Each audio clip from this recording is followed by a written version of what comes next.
अस्सलाम वालेकुम। मैं हूँ Sadia Uzair. Welcome back to Sadia Uzair's kitchen.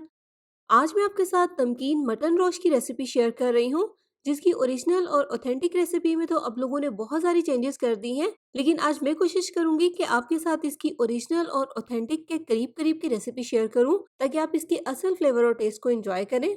यकीनन आपको रेसिपी पसंद आएगी। चलिए स्टार्ट करेंगे। बिस्मिल्लाहिर्रहमानिर्रहीम। तो मटन रोस्ट बनाने के लिए यहाँ पर मैंने 1 किलो बकरे का गोश्त लिया है और इसको बनाने के लिए गोश्त के बड़े साइज़ के पीसेस का इस्तेमाल किया जाता है। मेरे पास यहाँ पर दरमियाने साइज़ के पीसेस हैं, इसलिए मैं इन्हीं का इस्तेमाल कर रही हूँ। अगर हो सके तो आप बड़े साइज़ के रान के पीसेस लीजिएगा, उससे फ्लेवर ज़्यादा अच्छा आएगा। तो अब इस गोश्त को हम डायरेक्ट कुकिंग पैन में शामिल कर देंगे, लेकिन अभी इसके नीचे फ्लेम ऑफ है, अभी फ्लेम ऑन नहीं करना। पहले इसमें कुछ चीज़ों की मिक्सिंग करेंगे। 1.5 खाने का चम्मच इसमें शामिल करेंगे अदरक लहसुन का पेस्ट। 1 खाने का चम्मच या हस्बे जायका बारीक चॉप की हुई या पिसी हुई हरी मिर्चें।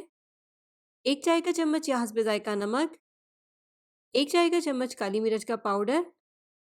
आधा चाय का चम्मच हल्दी पाउडर। हल्दी पाउडर ऑप्शनल है, अगर आप इसे स्किप करना चाहते हैं तो आप कर सकते हैं, लेकिन इससे रोस्ट का कलर बहुत अच्छा हो जाएगा। और इसके अलावा ऑथेंटिक रेसिपी में यहाँ पर दुम्बे की चर्बी का इस्तेमाल किया जाता है। अगर आपके पास दुम्बे की चर्बी हो तो आप उसी का इस्तेमाल करें, लेकिन अगर आपके पास चर्बी नहीं है या कोई हेल्थ इशू है तो फिर आप इसमें शामिल करें 1 खाने का चम्मच घी, देसी घी या वेजिटेबल घी या ऑयल भी ऐड कर सकते हैं। तो बस अब गोश्त के साथ इन तमाम चीज़ों को बहुत अच्छे से मिक्स कर लेंगे।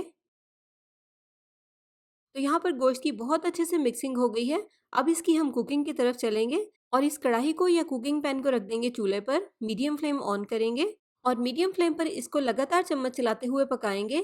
यहाँ पर हमें इसको इतनी देर तक पकाना है जब तक कि गोश्त का कलर चेंज होकर वाइट हो जाए। तो आप देखिए तकरीबन 4-5 मिनट का टाइम लगा है और गोश्त का कलर बिल्कुल चेंज हो गया है। ये देखें। तो बस अब इस पॉइंट पर इसमें शामिल करेंगे 3 से 4 कप पानी और इसमें बॉयल आने देंगे। तो इस पॉइंट पर ओरिजिनल और ऑथेंटिक रेसिपी में पैन के किनारों पर गूंदा हुआ आटा लगाते हैं, ताकि स्टीम पैन के अंदर ही रहे और गोश्त बहुत अच्छे से पक जाए। लेकिन एक साइड पर छोटा सा सुराख भी रखते हैं ताकि एक्स्ट्रा स्टीम बाहर निकल सके। तो मैं यहाँ पर इस मकसद के लिए फॉयल पेपर का इस्तेमाल कर रही हूँ, लेकिन फॉयल पेपर को हम नीचे की तरफ फोल्ड नहीं करेंगे, बल्कि इस तरह से ढक्कन की तरफ ऊपर को फोल्ड करेंगे। तो बस अब इसके नीचे फ्लेम को बिल्कुल हल्का कर देंगे और हल्की आंच पर इसको 2.5 से 3 घंटे के लिए पकने देंगे।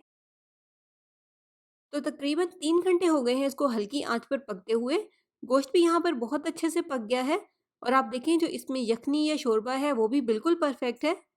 इसके अलावा कुछ जगहों पर इसको बिल्कुल ड्राई भी कर लिया जाता है। अगर आप चाहें तो इसको ड्राई भी कर सकते हैं, लेकिन अगर आपको इस तरह का यखनी या शोरबा पसंद है तो आप इसको इसी तरह रहने दें। मैंने यहाँ पर इसको एज़ इट इज़ ही सर्व किया था, क्योंकि ये इसी तरह बहुत मज़े का लगता है। असल फ्लेवर और टेस्ट इसका इसी में है। और आप देखें गोश्त भी कितने अच्छे से पक गया है, बहुत ही सॉफ्ट हो गया है। तो आई होप आपको मेरी ये आज की सिंपल, आसान और मज़ेदार सी रेसिपी पसंद आई होगी। वीडियो को लाइक शेयर ज़रूर कर दीजिएगा। ट्राई करें तो फीडबैक देना बिल्कुल मत भूलिएगा। साथ ही साथ अगर आप मेरे चैनल पर नए हैं तो सब्सक्राइब भी कर लीजिएगा। अपना बहुत सा ख्याल रखिएगा, दुआओं में याद रखिएगा। Thank you for watching. अल्लाह हाफिज़।